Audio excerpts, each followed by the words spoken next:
നമ്മെ ചെറുതെന്ന് വിചാരിച്ച് മനുഷ്യൻ തള്ളിക്കളഞ്ഞാലും ഒന്നുമില്ല, പ്രത്യേകിച്ച് ആഗ്രഹിക്കുവാനും ആശിക്കുവാനും ഒന്നും കാണത്തക്ക നിലയിൽ ഒരു പ്രത്യേകതയുമില്ല എന്ന് പറഞ്ഞു. ഇരുൾ അടഞ്ഞ വഴികളിൽ തിരുനാളമാകുവാൻ ഇന്നത്തെ ചിന്ത. ത്തിനു മുമ്പിൽ ചെറുതെന്നും അപൂർണമെന്നും തോന്നിയാലും ദൈവം തിരഞ്ഞെടുത്താൽ അതിനൊരു പ്രത്യേക മാന്യതയുണ്ട്. ഈ പ്രഭാതത്തിൽ എന്നെ കേൾക്കുന്ന എല്ലാ പ്രിയപ്പെട്ടവർക്കും യേശുക്രിസ്തുവിൻ്റെ ധന്യമേറിയ നാമത്തിൽ സ്നേഹവന്ദനം അറിയിക്കുന്നു. മീകാ പ്രവചനത്തിലൂടെ നാം പരിശോധിക്കുമ്പോൾ അതിൻ്റെ 5-ാം അധ്യായത്തിൽ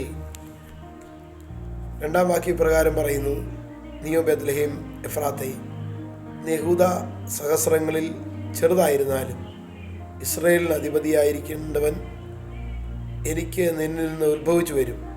അവൻ്റെ ഉത്ഭവം പണ്ടേ ഉള്ളതും പുരാതനമായുള്ളതും തന്നെ.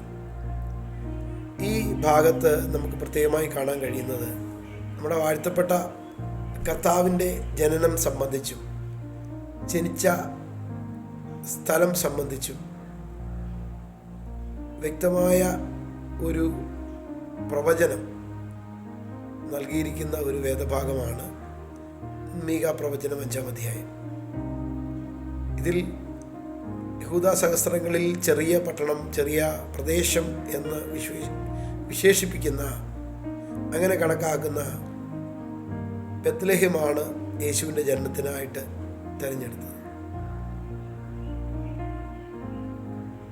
പൂർവികനായ ദാവീദ്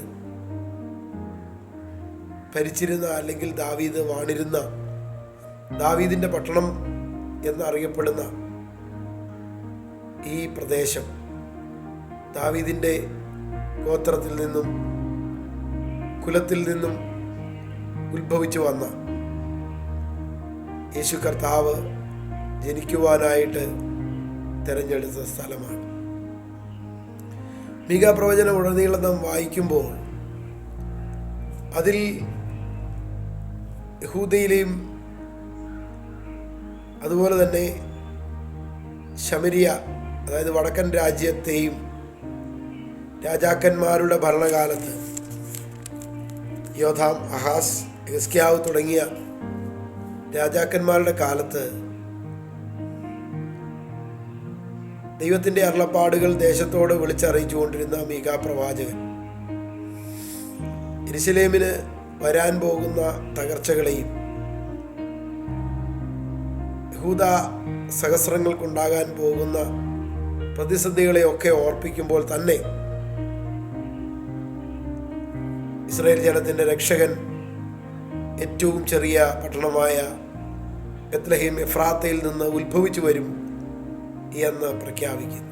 ഈ പ്രഭാതത്തിൽ എന്നെ കേൾക്കുന്നവരെ, നമ്മെ ചെറുതെന്ന് വിചാരിച്ച് മനുഷ്യൻ തള്ളിക്കളഞ്ഞാലും ഒന്നുമില്ല, പ്രത്യേകിച്ച് ആഗ്രഹിക്കുവാനും ആശിക്കുവാനും ഒന്നും കാണത്തക്ക നിലയിൽ ഒരു പ്രത്യേകതയുമില്ല എന്ന് പറഞ്ഞ് മാറ്റി നിർത്തിയാലും ദൈവം നമ്മെ തിരഞ്ഞെടുത്തിട്ടുണ്ടെങ്കിൽ ആ തിരഞ്ഞെടുപ്പ് ലോകത്തിലെ ഏത് മനുഷ്യൻ്റെ തിരഞ്ഞെടുപ്പിനേക്കാളും അംഗീകാരത്തെക്കാളും വലുതാണ്.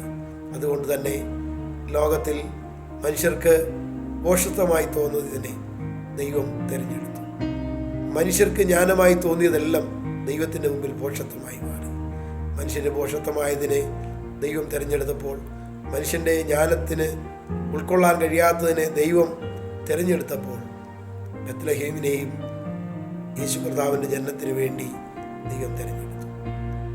നമ്മുടെ ജീവിതത്തിലും നാം എവിടെയൊക്കെ മാറ്റി നിർത്തപ്പെട്ടാലും, നമ്മെ ചെറുതാക്കി കാണിച്ചാലും, ദൈവം നമ്മെ അംഗീകരിച്ചാൽ, ദൈവം നമ്മെ ഉയർത്തിയാൽ, ദൈവം നമ്മെ ഏറ്റെടുത്താൽ അത് ഏറ്റവും മാന്യവും ശ്രേഷ്ഠവുമായി മാറും. അങ്ങനെയുള്ള വിളിയും തിരഞ്ഞെടുപ്പും നമ്മുടെ ജീവിതത്തിൽ ഉണ്ടാകട്ടെ. കർത്താവിന് വേണ്ടി അധികം പ്രയോജനപ്പെടുവാൻ നമ്മുടെ ജീവിതം ഇടയാകട്ടെ എന്ന് ഓർപ്പിച്ചുകൊണ്ട് എൻ്റെ വാക്കുകളെ നിർത്തുന്നു. ദൈവം എല്ലാവരെയും ഈ പ്രഭാതത്തിൽ അനുഗ്രഹിക്കട്ടെ.